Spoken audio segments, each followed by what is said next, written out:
twongeye kubasuhuza mwe mukurikirana ibiganiro byacu bigiye bitandukanye impande z'igihugu zigiye zitandukanye. Narababwiye ngo ni mubi nanone zajya nkomeza kuzengurukanye nambageraho inkuru zigiye zitandukanye. Aho ndi kwigenda ngiye kwifatira inkuru za Nyamirambo ku rukiko muye na hoho yari hitanye abantu kandi ahantu imanutse yari kwekera mu kigo cy'amashuri. Ni nk'Imana ikinze ukuboko. Mwese murabibona magaze imbere yayo, mwese mugenda muvuga ngo ibitangaza bibaho. Uyu mushoferi nawe ndi kumushaka ariko hashizaga akanya gato yagiye, aho ndi kumushaka kugira ngo atubwire uburyo bimugendekeye. Ahubwo muri mwese mwajye mubona izi nkuru zigiye zitandukanye, ndashaka kwibaza iyi modoka yakataga yari iri kwere, simbizi ukuntu byamugendekeye, niwe kuduha amakuru y'ukuntu ibi bintu byagenze muri kano kanya. Ubu ngubu izi saha mageze nanjye byabaye, ndavuga ati ntago byancika n'ubundi ngomba kugenda mbagejejeho iyi nkuru. Imodoka ishaka kuba yari turutse ruguru igiye gukata ariko bikamwangira. Iyi modoka izwi nka hoho, izwiho gukora impanuka nyinshi kandi zigiye zitandukanye. Rero niyo mpamvu nari magaze mvuga ati iyi nkuru kuyikora si ukugira ngo mbereke ko habaye impanuka, oya, ntabwo kugira ngo mbereke ko habaye impanuka, ahubwo no kugira ngo mbereke yuko Imana ishobora ibintu byose. Hano Imana ni ikinze ukuboko. Kugeza izi saha magaze aha ngaha, shoferi ntabwo nari namubona ngo tube twajyana ikiganiro ambwire iby'iyi mpanuka uburyo bigenze, niba icitse feri cyangwa akase bikanga. Ariko kigaragara cyuko yacitse feri ifatwa na rigoriya iri aha ngaha, mwese murabibona ifatwaho. Ubu ngubu iri ku manegeka nyirango muri kubibona, sayizi magaze aha ngaha ihagaze ku manegeka akomeye cyane ku buryo hatagize n'igikorwa ngo imbere yayo hagirwa abantu bavanwaho byaba ibibazo. Ariko ndi kureba bishoboke ko izi modoka ari iz'Abashinwa nabo bari kuza bahengereza bavuga ati se hano bigenze bite.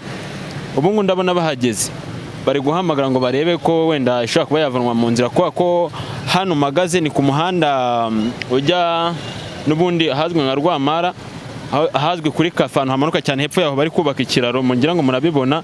Ubu yafunze izindi modoka zirahagaze mpaka kugera Igikondo, ziri ku murongo. Ubu ngubu itegereje gukurwa mu nzira, ariko izijya mu mujyi bambwiye yuko ziri guca Sansenike hakurya iriya ariho ziri guca, n'ubundi ziri kumanuka ziri kujya hano n'ubundi zigakate, kuko hari akanya gatoya, hari n'agace gatoya gashobora kuba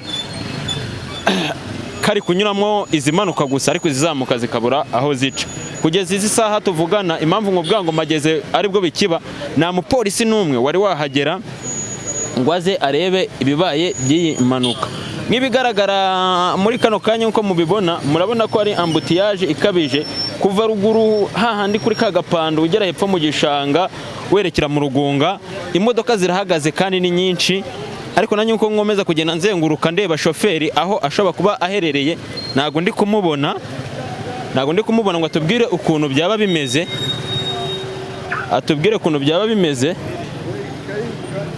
Ariko umushoferi n'ubundi mu bantu tuganiriye aha ngaha bari kumbwira, n'ubundi batabashije kujya kuri kamera, bari kumbwira yuko umushoferi kuvuga ngo bino ni ibisanzwe kuko ngo ahantu baba bazikuye niho hakomeye kurusha aha ngaha.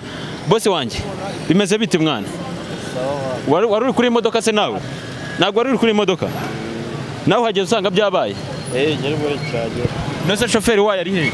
Uriya no uhe? Wambaye agapira gatukura. Urasa umuntu yaganira nawe ko ndabona afite stress zikomeye cyane, ari kugenda azenguruka ahari ashaka ukeneye wagufasha mu bibazo byakunaniye.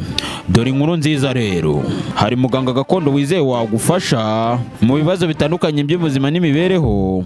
Abafite uburwayi bumaze igihe kirekire bwanze gukira, afasha abashakanye batandukanye kongera gusubirana.